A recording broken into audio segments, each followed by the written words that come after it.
Bem-vindos. Trataremos hoje da Política Nacional de Resíduos Sólidos. Lembrando que esse material está protegido por direitos autorais e de propriedade, sendo vedada a sua disponibilização na internet, sua cópia, sua reprodução, sua distribuição de qualquer forma. Vamos então pautar a nossa discussão hoje da Política Nacional de Resíduos Sólidos com base nesta Lei Federal 12.305 de 2010, conhecida como Lei dos Resíduos Sólidos.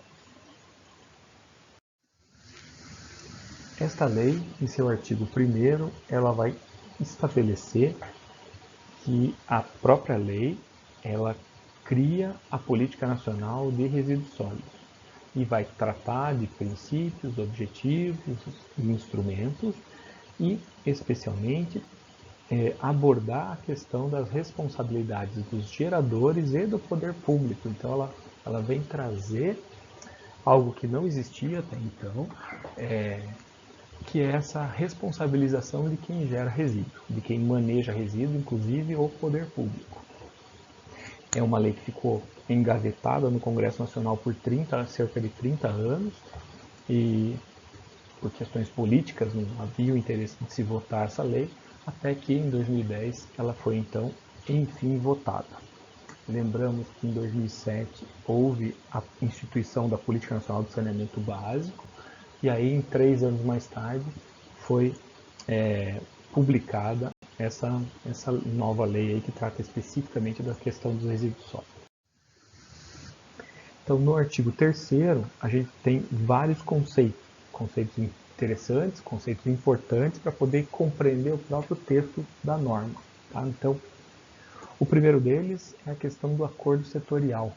Então, o acordo setorial é justamente esse pacto, né? Um ato de natureza contratual firmado entre o poder público e pessoas que estão envolvidas na gestão de resíduos, que são fabricantes, importadores, distribuidores, comerciantes. E o objetivo desse pacto, desse acordo, é responsabilizar ou disciplinar qual é a parcela de responsabilidade que compete a cada um desses agentes. Tá? Então, qual é a função, qual é o papel de quem importa pneu? Qual é o papel de quem fabrica pneu? Qual é o papel de quem vende, comercializa pneu? Então, você vai ter uma relação com o consumidor. O consumidor tem a obrigação de não realizar a troca de pneus em qualquer lugar. A oficina tem a obrigação de recolher esse pneu usado e entregar para o distribuidor. O distribuidor tem a obrigação de pegar esse pneu inservível e entregar isso para o fabricante. E assim sucessivamente. Né? Então, é justamente esse acordo daquele determinado setor que vai estabelecer quais são essas regras. Visando o quê? A gestão adequada dos resíduos. Esse é o objetivo final. Um outro conceito, que não é continuidade desse, mas tem relação com a questão dos resíduos, é o conceito de área contaminada. O que se entende por área contaminada?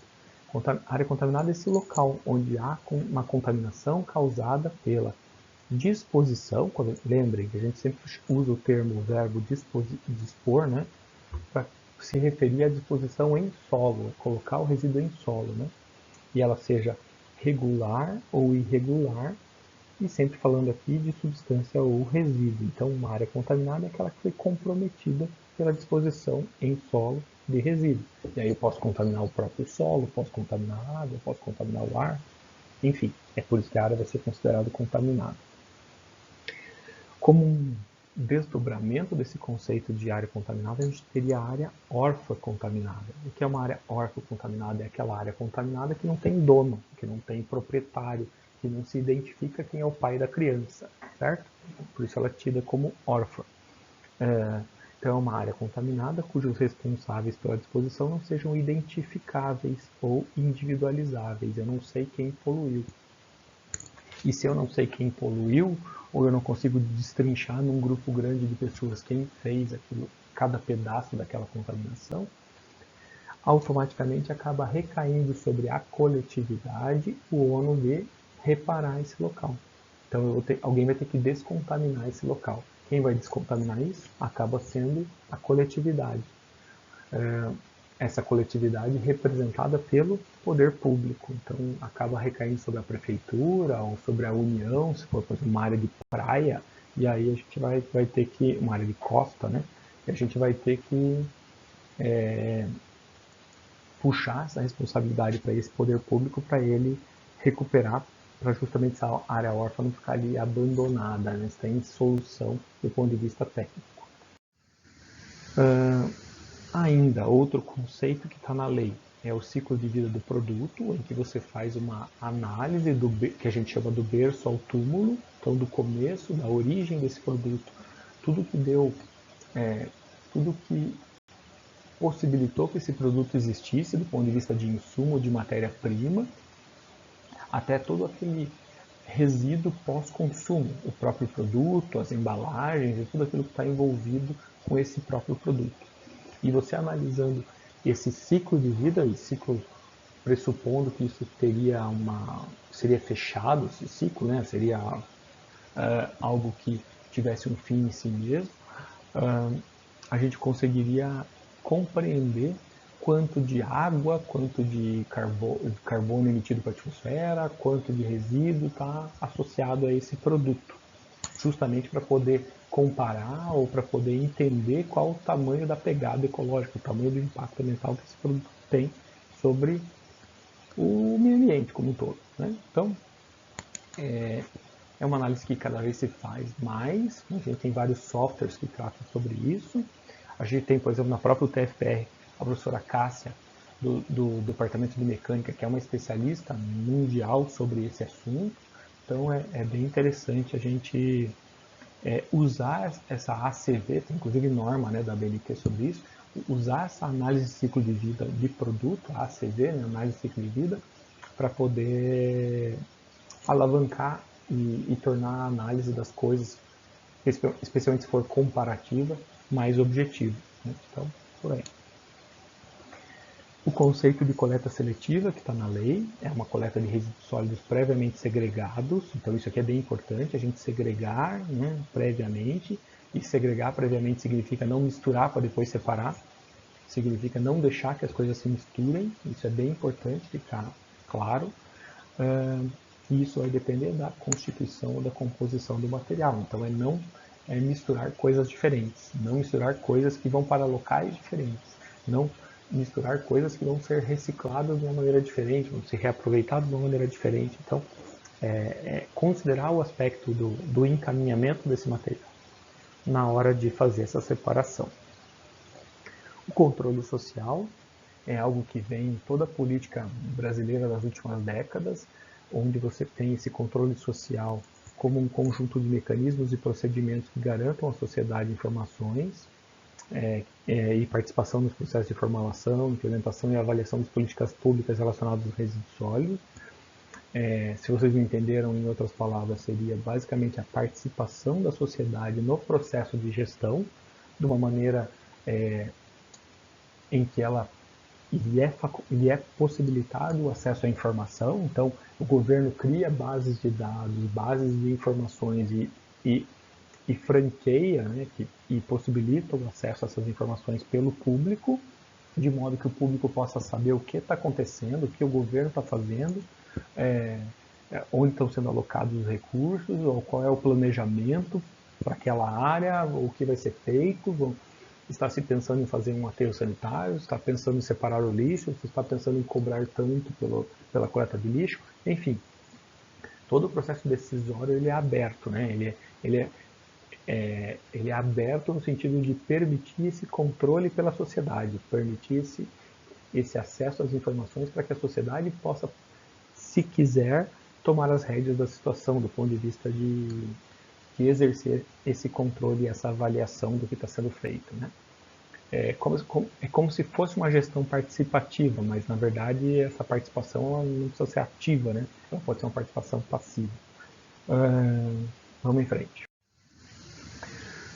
Ainda no artigo 3º, está escrito errado no 3, mas é 3º. Destinação final ambientalmente adequada E isso, diferente de disposição final, de novo, destaco mais uma vez o verbo destinação e o verbo disposição. Quando eu falo disposição, eu estou querendo dizer colocar o resíduo no solo.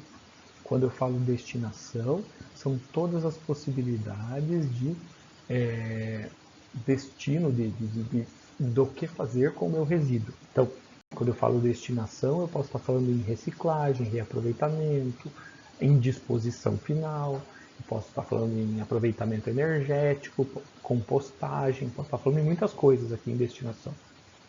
Quando eu falo só em disposição final, eu estou pensando num aterro sanitário. Se ela for ambientalmente adequada, considerada ambientalmente adequada. Se ela não for ambientalmente adequada, eu posso estar pensando no lixão, posso estar pensando até no aterro controlado, que não deveria nem existir, mas enfim, disposição final ambientalmente adequada. Tá? Então, fazer essa diferenciação é bem importante. Destinação não é disposição final. E vice-versa. Não são sinônimos. Né? Então, disposição está contido na destinação. Geradores de resíduos sólidos, então pessoas físicas ou jurídicas, então pode ser tanto pessoa física quanto pessoa jurídica, de direito público ou privado, que gera resíduo sólido por meio das suas atividades, inclusive o consumo. Então, um consumidor é um gerador de resíduo sólido? Sim, toda vez que você consome alguma coisa, isso gera uma embalagem, gera um produto pós-consumo aqui, a gente vai ter você como um gerador de resíduo. Continuando aqui no artigo 3º dos conceitos, o conceito de gerenciamento de resíduos sólidos, como esse conjunto de ações exercidas ao longo de toda a cadeia de gestão de resíduos, seria coleta, transporte, transbordo, tratamento e destinação final, né?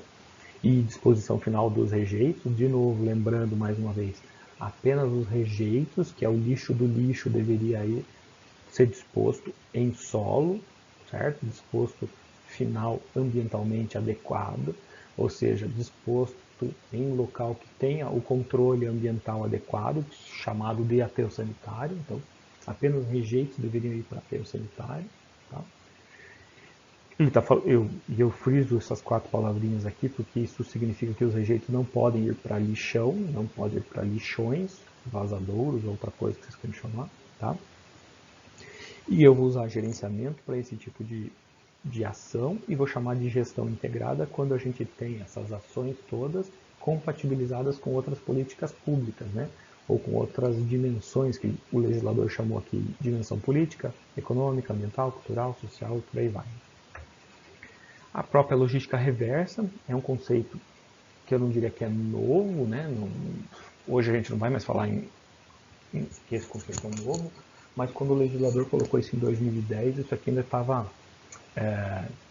engatinhando do ponto de vista prático. Né? Então a ideia é que o legislador destacasse isso na legislação para justamente alavancar essa possibilidade. Então, já faz, bem antes de 2010, a gente já fazia logística reversa para várias coisas no Brasil, por exemplo, embalagem de agrotóxico, os próprios pneumáticos, embalagem de Tetra Pak, outras coisas todas aqui, por conta de pactos firmados entre o Ministério Público e os fabricantes e os setores. Né? Medicamentos, pilhas, lâmpadas, baterias, isso aqui só foi ratificado na lei. Tá? Padrões sustentáveis de produção e consumo, então se remete a essa forma correta de consumir, então o consumidor tendo um papel importante no processo, então ele decidindo o que é bom e o que é ruim, na ótica do consumo, ele acaba influenciando a geração de resíduos. Então, o legislador chama o consumidor à sua responsabilidade na hora de fazer esse consumo consciente. Né? A reciclagem, como esse processo de transformação, diferente da reutilização. Então, toda vez que eu tiver transformação do resíduo, eu vou falar em reciclagem. Quando eu não tiver transformação, eu vou falar em reutilização ou reaproveitamento dos resíduos. Os rejeitos, como eu já destaquei, que é o lixo do lixo, né? Quando você não tem possibilidade econômica ou tecnológica para poder viabilizar o aproveitamento de outra forma desse material, desse resíduo, né? Então ele acaba indo uma disposição em solo, seria um aterro sanitário, né? O conceito de resíduos sólidos, a gente já conversou isso na primeira aula, já conversou isso em outros momentos, né? É esse conceito que está aqui. A responsabilidade compartilhada talvez seja o grande mérito do legislador, deixar bem claro que todos têm essa responsabilidade sobre o processo, e ela não só é compartilhada, ou seja, ela não só é dividida entre os vários agentes do processo, mas ela também é solidária, no sentido em que quando alguém falha nesse processo, os outros acabam substituindo aquele que falhou e arcando com o ônus do processo. Então, puxa, tinha lá um distribuidor no meio da cadeia que deveria ter pegado o teu resíduo do vendedor, do comerciante e entregue lá para o fabricante, mas ele falhou. Então, por quê? Porque ele faliu, por exemplo, ele desapareceu do planeta, ele sumiu no mundo. Então, o que o legislador entendeu? Olha, então, já que esse pedaço, esse elo dessa corrente falhou, os demais elos da corrente vão suprir essa ausência dele. Então, o fabricante, o comerciante, o consumidor vão ser chamados a responder por esse passivo ambiental aqui que foi criado. Então, essa é a lógica. Então, a responsabilidade não só é compartilhada, é dividida entre vários, mas ela também é solidária. Então, na medida em que quando alguém falha, os outros vêm e substituem aquele que falhou. Tá? A reutilização, a gente já falou, né? Onde a gente tem esse aproveitamento dos resíduos sem uma transformação, sem um processo de transformação. E aí o legislador cai na lógica da lei de saneamento que a gente já conversou, especificando o que é esse serviço de limpeza urbana, o que é esse manejo de resíduos sólidos, né? O que ele abrange, né? Que tipo de serviço ele abrange, desde a varrição, da capina, poda de árvore, aquilo tudo que a gente já conversou. No artigo 6º, estão postos os princípios dessa política de gestão, dessa política de resíduos sólidos, né? Então, na linha do que a gente já conversou anteriormente, dos princípios do direito ambiental. Então está explícito aqui que se aplica o princípio da prevenção, se aplica o princípio da precaução, se aplica o princípio do poluidor pagador e do protetor recebedor. Então tudo isso aqui a gente já conversou sobre isso, né? Já detalhou isso. Então é tudo aplicável e o legislador deixa isso bem claro, né? Essa visão sistêmica, essa ideia de que a gestão é algo sistêmico. Eu tenho as caixinhas, elas se relacionam, elas têm uma relação de causa e efeito, de consequência nessa cadeia toda, e a gente consegue integrar isso tudo olhando as diversas faces desse sistema, né? Então, pensar os aspectos ambientais, sociais, culturais, tecnológicos e por aí vai. O desenvolvimento sustentável é outro princípio do direito ambiental que a gente também importa aqui para os direitos dos resíduos. A ecoeficiência, e isso aqui talvez seja buscado cada vez mais, isso aqui a gente ainda está engatinhando nisso, a gente precisa buscar produtos mais eficientes, processos produtivos mais eficientes, colocar coisas que tenham embalagens ambientalmente mais amigáveis no mercado. Então a gente precisa estabelecimentos comerciais que sejam mais adequados, com menos embalagens, com menos sacolinhas, com menos tudo, certo? Ou com coisas mais biodegradáveis, coisas do ponto de vista ambiental mais adequadas, né? Visando diminuir a geração de resíduos e diminuir a periculosidade dos resíduos que a gente gera. Né? E aumentar a biodegradabilidade, aumentar a reciclabilidade, isso é ecoeficiência. Né?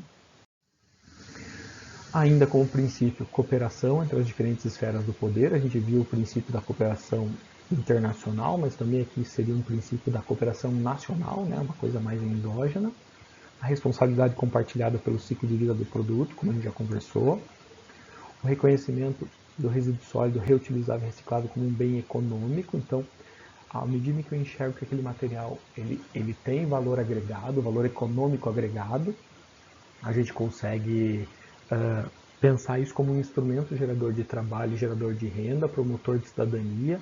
E aí eu começo a valorizar as pessoas que atuam nessa cadeia, reconhecer aquele papel como socialmente relevante E aí eu busco como fomentar isso, como trabalhar isso, como agregar ainda mais valor no resíduo para poder viabilizar esse processo de recolhimento, de incentivar o consumidor a fazer sua parte e por aí vai. Né?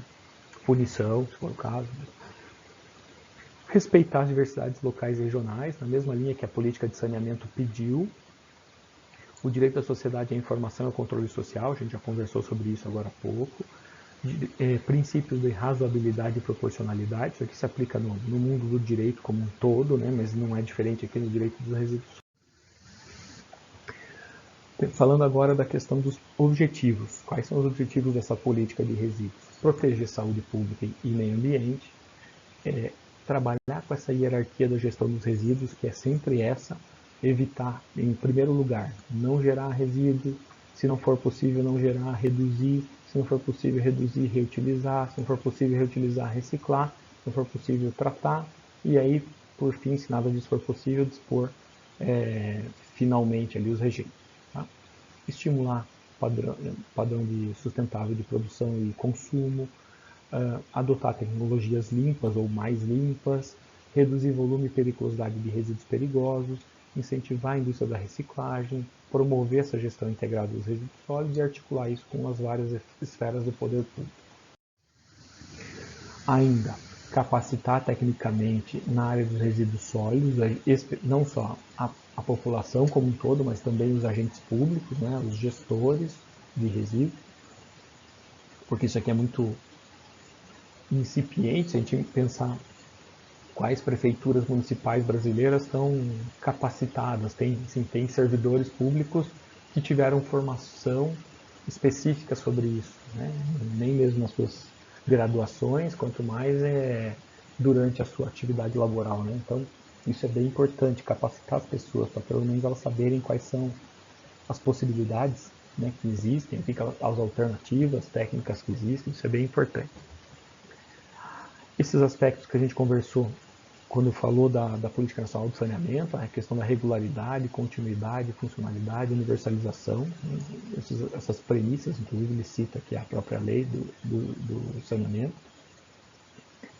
Priorizar na contratação governamental produtos reciclados e recicláveis, então é o Estado fazer o seu papel de consumidor responsável, né, e comprar para poder fomentar esse mercado, né, adotar padrões de consumo ambiental e social e ambientalmente sustentáveis, integrar catador de material reutilizável e reciclável nas ações que envolvam responsabilidade compartilhada, ou seja, eu vou promover logística reversa, como é que eu faço para inserir esses catadores nesse processo, né? Estimular a análise de ciclo livre de produtos, aqui já tem sido cada vez mais feito, por exemplo, em sistemas de certificação ambiental, tipo LEED, Aqua, já estão exigindo isso em processos de certificação ambiental de edificações. Então isso aqui tende a aumentar com o passar dos anos.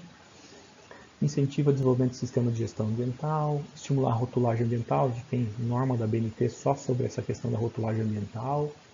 Então é criar rótulos para produtos trazendo características ambientais, isso aqui emite tanto de CO2, isso aqui gera tanto de resíduo, de tal tipo. Então é nessa linha da padronização, da informação ao consumidor, então a rotulagem ambiental é bem-vinda nesse aspecto também.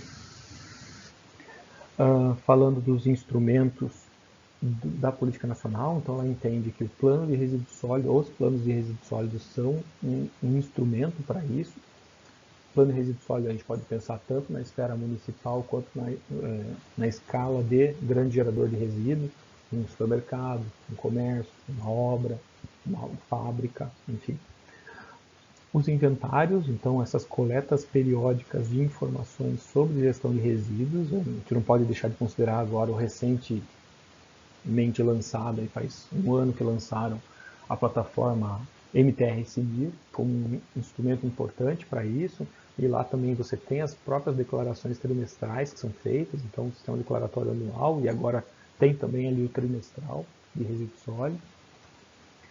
Coleta seletiva, sistema de logística reversa e essas outras coisas relacionadas à responsabilidade compartilhada. incentiva a criação e desenvolvimento de cooperativas de reciclagem, monitoramento e fiscalização ambiental, cooperação técnica, pesquisa científica. Então, tudo isso, essas ações, esses pacotes de ações ou essas frentes de trabalho, a gente chama de instrumento, né? Chama de instrumento para promover a política nacional. Então, fazendo essas coisas todas, a gente chega lá. O legislador entende. Entra aí ainda nesse pacote: promover a educação ambiental, realizar incentivo fiscal, financeiro e creditício, linha de crédito, né? Fomento, subsídio, né? Para poder viabilizar, por exemplo, que materiais recicláveis tenham o mesmo preço ou um preço competitivo em relação aos que não são, né? Para poder facilitar, né, a inserção disso no mercado de trabalho, fazer com que o consumidor seja incentivado a consumir coisas melhores, né?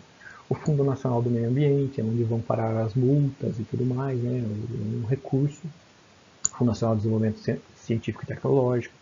O CNIR, que é a base de dados que a gente já conversou sobre ela, onde estão armazenados os dados sobre resíduos sólidos, que está integrado ao CINISA, né, que é o de saneamento ambiental, outro banco de dados governamental.